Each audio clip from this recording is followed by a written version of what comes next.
Hello बच्चों, कैसे हैं आप लोग। आप सभी का स्वागत है मौर्य पाठशाला में। मैं सतीश सर आज आपके लिए फिजिक्स का ये तीसरा लेक्चर लेके आया हूँ। इस वीडियो में बच्चों मैं आज लॉन्ग क्वेश्चन डिस्कस करने वाला हूँ। ये क्वेश्चन जो आपको दर्पण के फोकस दूरी और उसके वक्रता त्रिज्या में संबंध बताता है।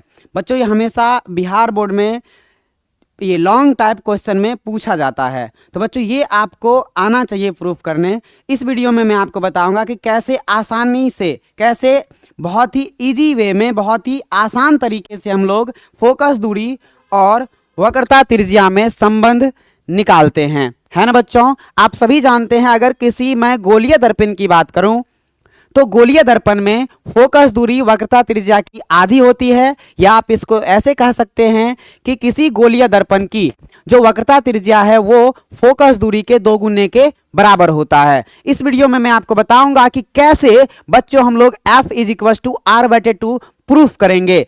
याद रखिए बच्चों, ये वीडियो इतना इंपॉर्टेंट है आपके लिए कि ये क्वेश्चन इस बार एग्जाम में आना ही आना है। तो बच्चों ध्यान पूर्वक बैठ जाइए और वीडियो को अंतिम तक जरूर देखिए। बच्चों शुरुआत करते हैं। हम लोगों को प्रूफ करना है गोलीय दर्पण में F = R/2। तो बच्चों सबसे पहले हम लोग क्या करेंगे, सबसे पहले हम लोग एक दर्पण बनाएंगे। क्या बनाएंगे बच्चों? एक दर्पण बनाएंगे। अवतल दर्पण में हम लोग प्रूफ करते हैं। बच्चों यहां हमने क्या किया, यहां पर हम एक दर्पण बनाते हैं। क्या बनाते हैं बच्चों? एक दर्पण बनाते हैं। ये मान लो आपका दर्पण है। क्या है बच्चों? आपका दर्पण है। ये कौन सा दर्पण हमने लिया? तो ये अवतल दर्पण है। कौन सा दर्पण है बच्चों? ये अवतल दर्पण है। समझ गए? अगर ये अवतल दर्पण है तो इसका बच्चों ये प्रधान अक्ष है। ये कौन सा अक्ष है बच्चों? प्रधान अक्ष, जिसमें ये मान लेते इसका फोकस है, ये इसकी क्या है बच्चों? वक्रता केंद्र है। समझ गए? इसकी बच्चों फोकस दूरी को हम लोग मान लेते हैं कितना? Small f। कितना मान लेते हैं बच्चों? Small f। ओके, इसकी फोकस दूरी को हमने स्मॉल f मान लिया, और इसके वक्रता त्रिज्या को बच्चों हम लोग कितना मान लेते हैं? Capital R। और यहां पर ये जो है ना, ये दर्पण का ध्रुव है, जिसको हम लोगों ने क्या लिखा है बच्चों? P लिखा है। ओके, अब देखो, अब हमको क्या करना है बच्चों? अब सबसे पहले हम लोग ये मानते हैं एक वस्तु है कहां पर? अनंत पर। एक वस्तु को हम लोग कहां मानते हैं बच्चों? अनंत पर। तो सबसे पहले यहां एक लाइन लिखते हैं। यहां बच्चों आपका क्वेश्चन इस तरह से रहेगा कि prove F = R/2 in a spherical mirror. मतलब क्या कि किसी गोलीय दर्पण में F = R/2 प्रूफ करो। अब बच्चों इसका हम लोग सॉल्यूशन करने वाले हैं, जिसमें हम लोग क्या लिखेंगे? जिसमें हम लोग लिखेंगे सबसे पहले माना। बच्चों ये जो दर्पण हमने बनाया है इसका हम लोग नाम मान लेते हैं क्या? Mn। क्या नाम मान लेते हैं बच्चों इस अवतल दर्पण का? Mn। क्या लिखेंगे हम लोग? माना Mn एक अवतल दर्पण है। कौन सा दर्पण है बच्चों? अवतल दर्पण है। अवतल दर्पण है। ओके, जिसकी फोकस दूरी कितनी है बच्चों? जिसकी फोकस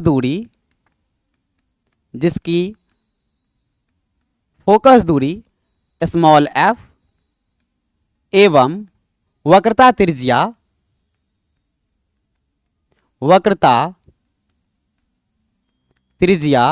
कैपिटल R है। क्या ये बातें आपको याद रहेगा? याद रखना है बच्चों, इतना चीज आपको एग्जाम में जरूर लिखना है। ठीक है, क्या क्या लिखना बच्चों? कि हम मान लिए Mn एक अवतल दर्पण है जिसकी फोकस दूरी f है एवं वक्रता त्रिज्या कितना है बच्चों? R है। समझ गए? अब देखो हम और क्या मानते हैं? माना एक वस्तु कहां पर स्थित है बच्चों? माना एक वस्तु अनंत पर स्थित है। कहां पर स्थित है? अनंत पर स्थित है। ओके, अब देखो कि अगर कोई वस्तु अनंत पे स्थित हो, आप सभी जानते हैं कि अनंत पर स्थित वस्तु से आने वाली प्रकाश की किरणें एक दूसरे के समांतर होती है। तो बच्चों हम मान लेंगे कि अनंत पे एक वस्तु स्थित है, जिनसे आने वाली जो प्रकाश की किरण है ना, जिनसे आने वाली प्रकाश की किरण क्या है बच्चों, वो प्रधान अक्ष के क्या है, समांतर है। वो प्रधान अक्ष के क्या है, समांतर है। और आप लोग एक रूल और जानते हैं कि यदि कोई प्रकाश की किरण किसी गोलीय दर्पण में प्रधान अक्ष के समांतर आपतित होती है तो वह दर्पण से परावर्तन के बाद फोकस से होकर गुजरती है। तो बच्चों जब इसका परावर्तन होगा तो यह कहां से होकर गुजरेगी, फोकस से होकर गुजरेगी। बोलो हां या ना। तो मान लेते हैं बच्चों ये कहां से होकर गुजर रही है, फोकस से। अब देखो, अब एक बात और मैं आपको बताता हूं बच्चों, यहां से एक मान लो कोई लाइन है जो इस पॉइंट पर खींचा गया है।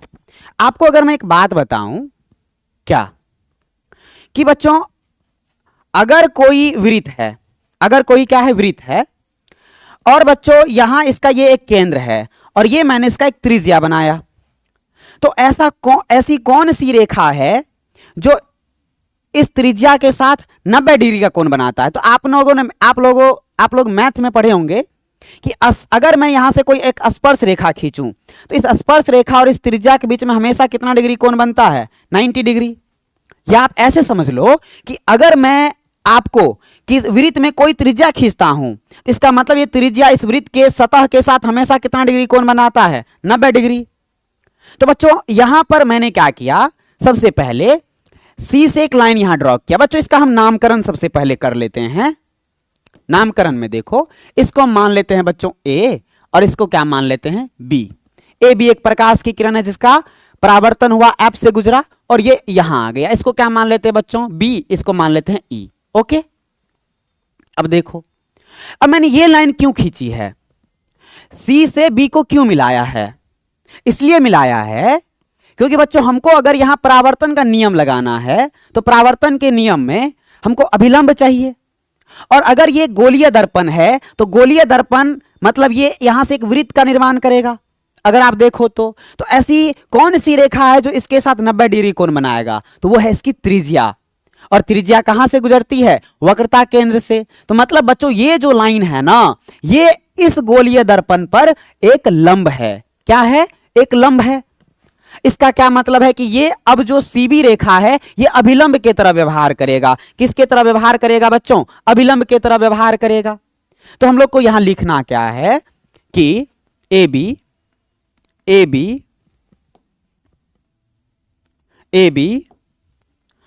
अनंत पर स्थित, ए बी अनंत पर स्थित वस्तु से, अनंत पर स्थित वस्तु से आने वाली प्रकाश की किरण है,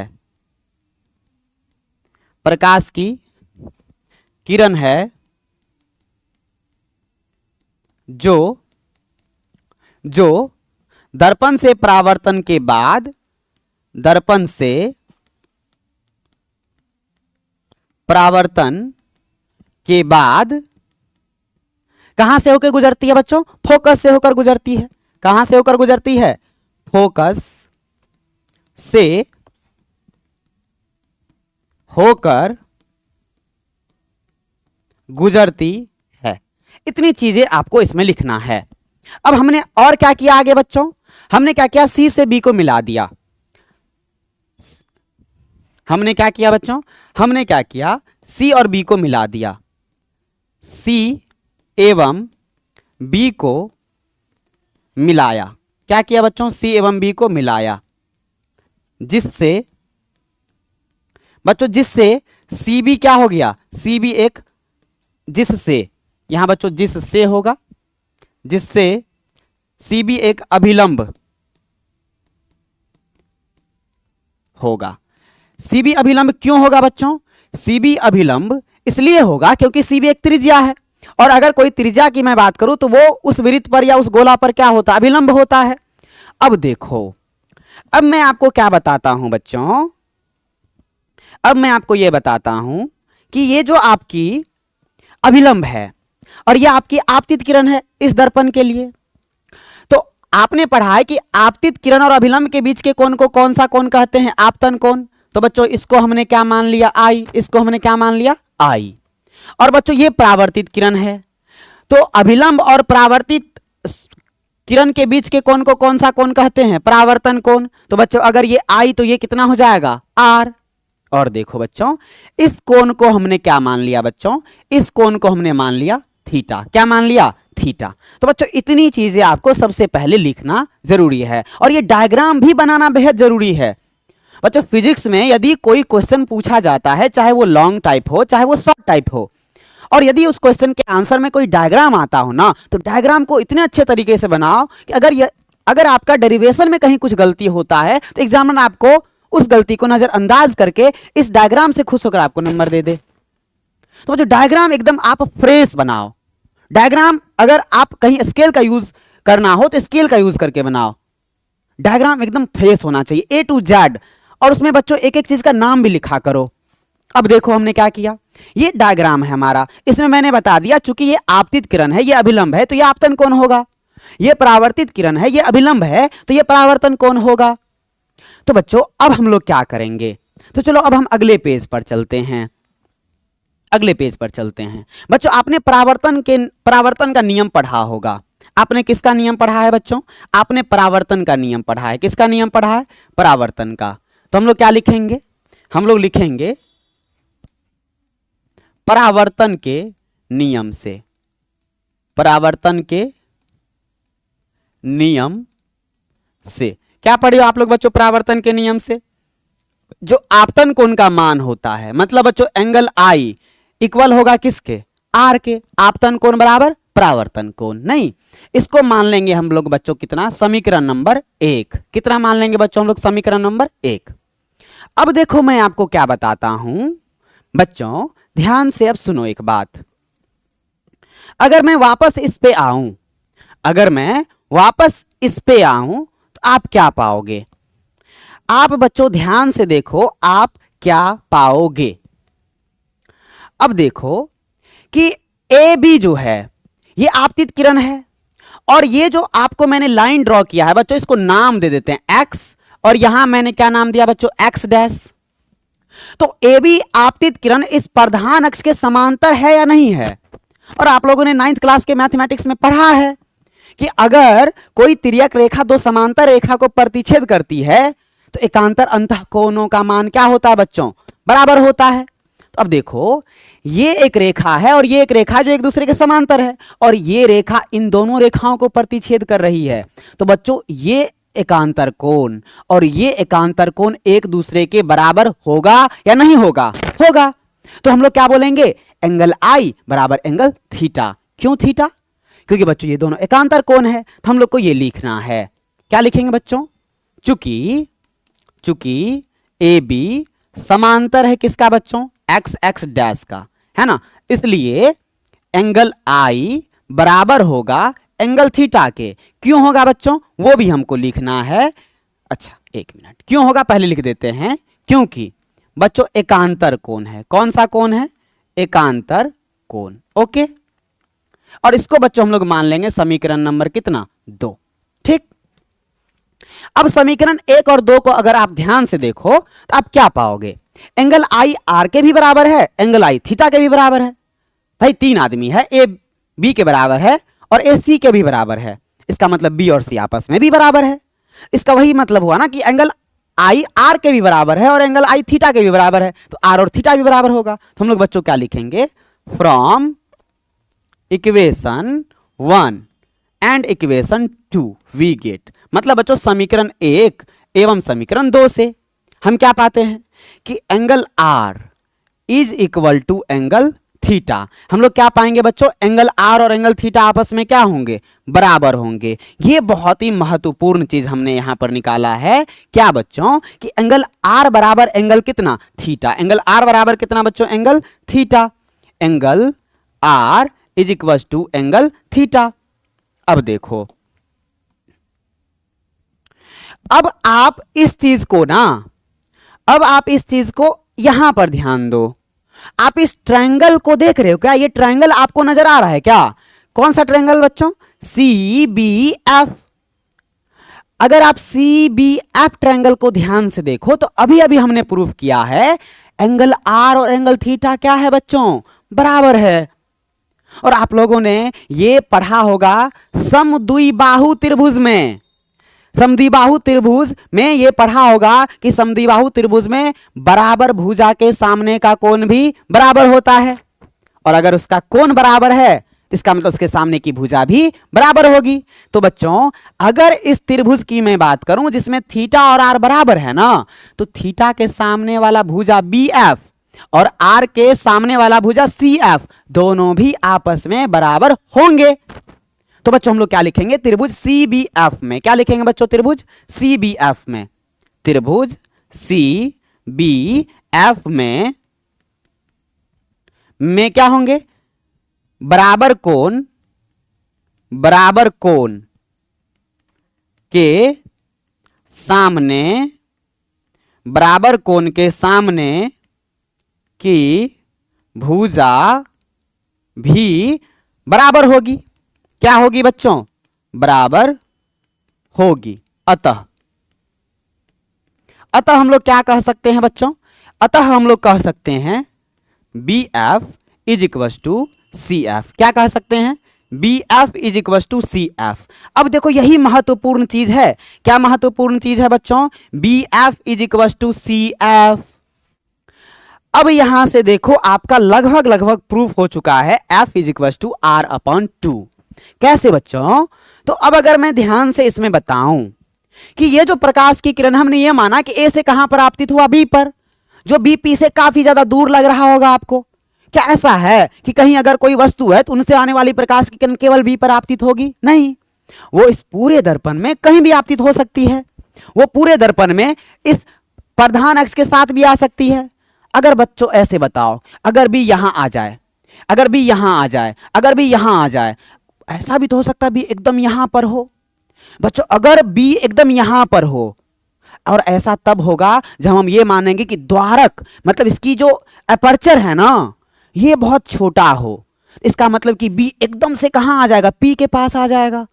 तो बी अगर एकदम से पी के पास आएगा तो हम लोग ये मान सकते हैं कि एफ बी, अगर बी यहां आ जाएगा, एग्जाम्पल के रूप में बताते हैं, तो बच्चों एफ बी लगभग एफ पी के बराबर होगा कि नहीं होगा? ऑफ कोर्स होगा। कब? जब ये समानांतर किरण मान लो एकदम इसके पास से गुजर रहा है। पास से जब गुजरेगा तो हम लोग क्या मानेंगे कि एकदम बी पॉइंट यहां है। तो भाई तुम एफ बी कहो या एफ पी कहो, लगभग तो बराबर ही ना होगा। तो बच्चों हम लोग क्या मानेंगे, जरा देखो हम लोग क्या मानते हैं। अगले पेज में चलते हैं कि यदि, क्या लिखेंगे, यदि दर्पण का द्वारक, क्या बच्चों, दर्पण का द्वारक बहुत छोटा हो, क्या हो, छोटा हो, तो बच्चों इसका मतलब है कि बी जो है पी के बहुत पास होगा। बहुत क्या होगा बच्चों, पास होगा। अतः हम लोग क्या कहेंगे बच्चों, जो आपका बी एफ है ये लगभग किसके बराबर हो जाएगा? तो बच्चों ये आपके एफ पी या पी एफ के बराबर हो जाएगा। इसको मान लेते हैं बच्चों कितना, 1 मिनट। यहां जो आपका है, यहां आपका कौन सा बच्चों, ये समीकरण, इसको मान लेते हैं हम लोग कितना, 3 नंबर। इस समीकरण को कितना मान लेते हैं बच्चों, B F is equal to C F को कितना मान लिए, 3 नंबर। और अभी जो आपने निकाला बी एफ लगभग is equal to P F, इसको हम लोग मान लेते हैं समीकरण नंबर कितना, 4।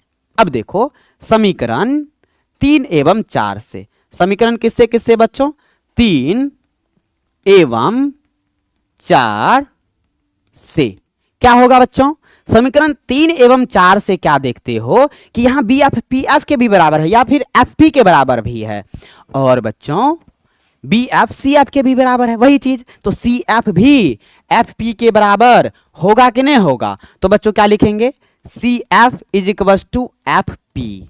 This is important thing. मतलब बच्चों ये दोनों आपस में क्या है, बराबर है। बट अगर ये दोनों आपस में बराबर है तो बच्चों यहां आप एक बार देखो जरा सा कि क्या बराबर है, सी एफ बराबर एफ पी है, और ये भी ना है कि सी एफ और एफ पी को जोड़ोगे तो ये पी सी के बराबर नहीं हो जाएगा।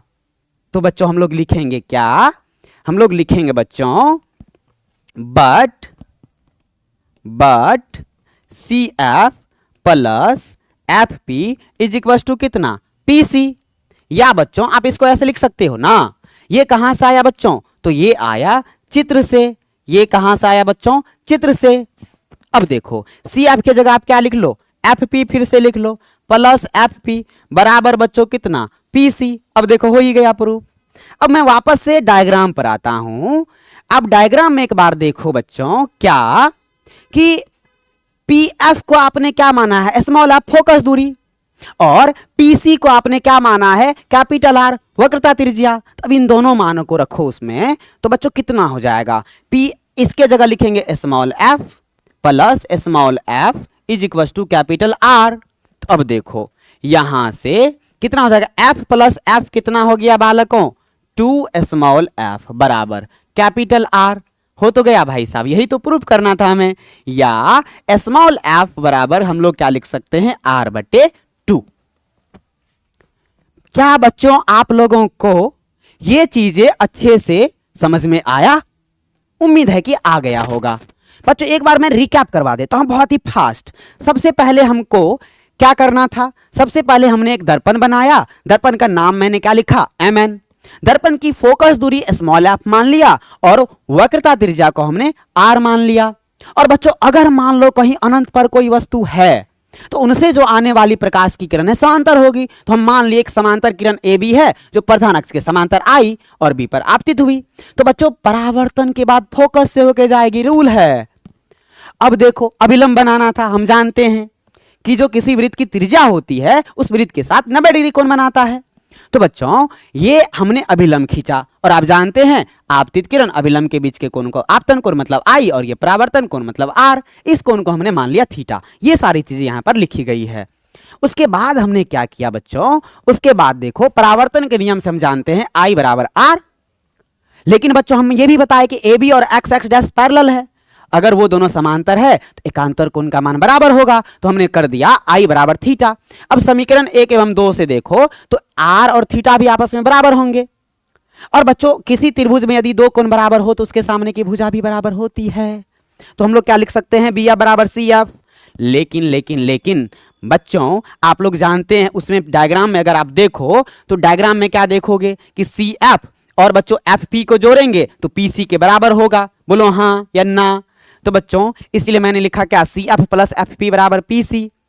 तो बच्चों सी एफ चूंकि पी एफ के बराबर है तो इसलिए हमने क्या कर दिया कि सी एफ के जगह F P plus P C, इसके जगह स्मॉल एफ, इसके जगह स्मॉल एफ, फिर कर दिया मैंने। तो बच्चों इस लेक्चर में इतना ही, उसके बाद मिलते हैं हम लोग अगले लेक्चर में। तब तक के लिए शुभ संध्या।